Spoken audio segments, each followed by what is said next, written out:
yerwa kuba nti ffe budde twadde twamusabudde dda full figure ndowooza we yalabye nga amutabukidde musajja ono n'agamba nange kantabuke era tusibye ku social media nga Rabadaba yaliko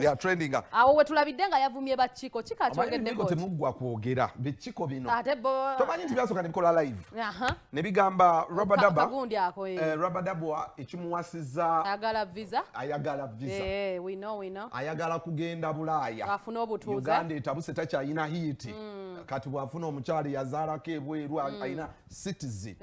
citizenship kale kakati nno awe yasinzidde aba akyali kuba Mudrat fulufiga jogwe wamukubye twabadde ewakabago n'agamba yakoze byaki twabadde mu covid bati ngali eyo ku mukolo nyinya agyennyama naye namusabula naye Mudrat leero tubanoonyeza okwongera kuba omusajja olwali yakizomanya baganda baffe baŋŋambye ati tebajja kweruma ntama bambi tebajja kweruma anoonya bakoze omulimu gwabwe ogw'obwa komedi era bagambye bazanya komedi babadde tulule babadde byaddala babadde babuulirira bamugambye era kati bamusizeemu effumu eddala bamubuuliridde akome ku Naalongo kyebasubirayo okuvaayo yagenda neyeripa ku Bad Black ne bamusonyiwa Bad Black pozi yagamba bayitayo tumanya nti yayitayo Bad Black ne bamusonyiwa ate bamusonyiwanga ni Bad Black yali waabwe tayali waabwe naye okumubuulirira okumubuulira bamusonyiwa ndomi agamba oba oli awo Bad Black amalaaya oba oli awo kala just noma ayiseeyo buyisi naye era bagambye ne muka Eke naye ebintu ebyo kale sireya nnyo naye munanga abakyala tukyuka osanga omanyi buli muntu olina ekintu kyokola mbulamu lero tukanokyuka kati oba kyama kikyazuulamu abo abantu obadde okimanyi bano ababiri batugambye mbubedetingako nga bali waziti in senior 3 I follow her on Snapchat something like that no actually the romance is not the problem the problem is how Rabadaba gets girls abalwanyi entalo ali mu balwanyi ba ntalo ono yaliko Eke yaliko grenade yaliko bamanyi so yeah that is it chekiruma bagondi Chiko Mudrat chikulumira wana muganda wange Chiko omuntu wandibadde n'omukyala bitashye biriyo nze ndi mulwanyi wa ntalo na valuwero kat fune this reaction from these guys no ekyo simu wa Naalongo era bwe kiba munnange era bijja batabula Rabadaba obusungu bwe bunaaba bungi nnyo Naalongo ayinza okukola ki so akakkanya obusungu baleme muzzaako kuba si yasoose abo those are just comedians basiru busiru bakola sente mu bya kisiru okitegeera Mudrat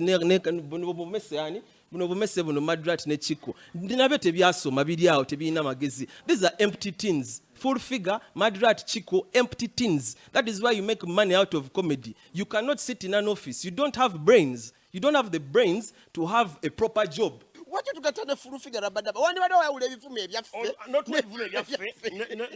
nakangubyo mu ebifume ebibi osege neno tugatira wamu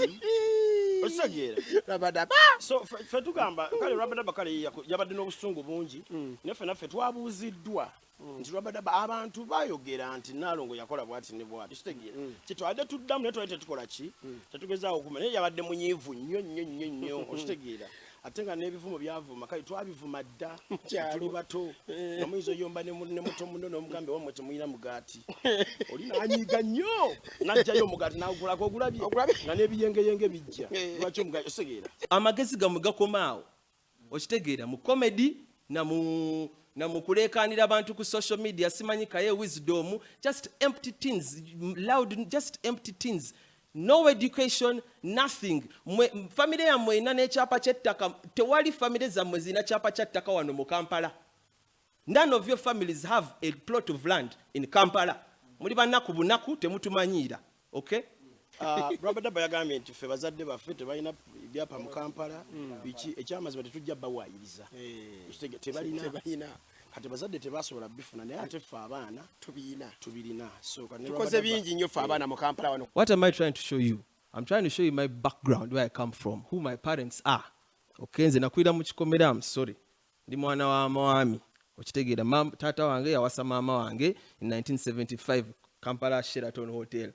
Okay, so I was raised in the right way nti manyi nti omusajja alina okuwasa omukazi we. You understand? So what are you people talking about? Musimanyi bakoze batya? zenina ekyapa land title eriko amanya gange Lubega Dickson mu Frank kati fe tubyekoledde abazadde baffe tebasoba neffe tukoze eki so kati baba bakyali mbi abazadde ate ekyo kirala n'ekyo kuyagamba nti yavudde Muyenga n'agenda e Munyonyo kitegeeza kati asenguka nnyo tetumanyi nti Muyenga yagenze uwe oba n'ekyokubiri okuba n'ettaka tebanga namba plate ya mmotoka nti namba gundi ayina ettaka nedda ebintu tubikoze naye tetubikola ki kuba nesenga kale okakasa abantu nti ayina ettaka yandigenze nalyo mu kwanjula nga alyetisse nti lino ttaka lyawo okitegeera tetuli banako nze sisi ebbanga lyonna lyemumanyidde siimirirangako kusaba muntu ssente sisabirizangako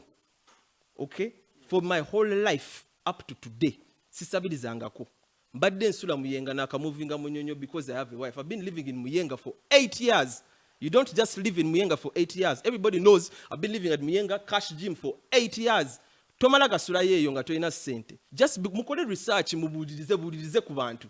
Okay? Nze temumanyira temumanyi. You understand? Era yenna ayina kyayagala tomumanyi nze ni mwana wa mwami.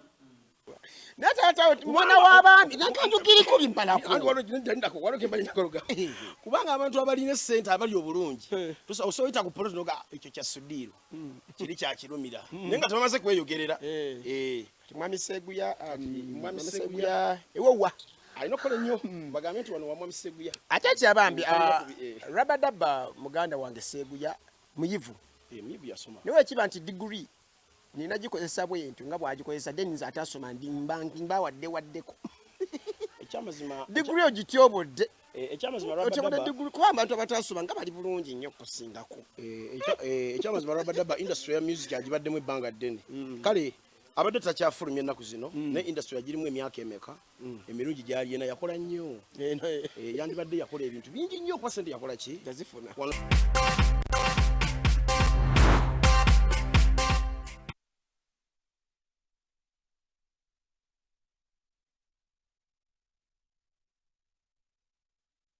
Baby Junior Jelly mukwano gwaffe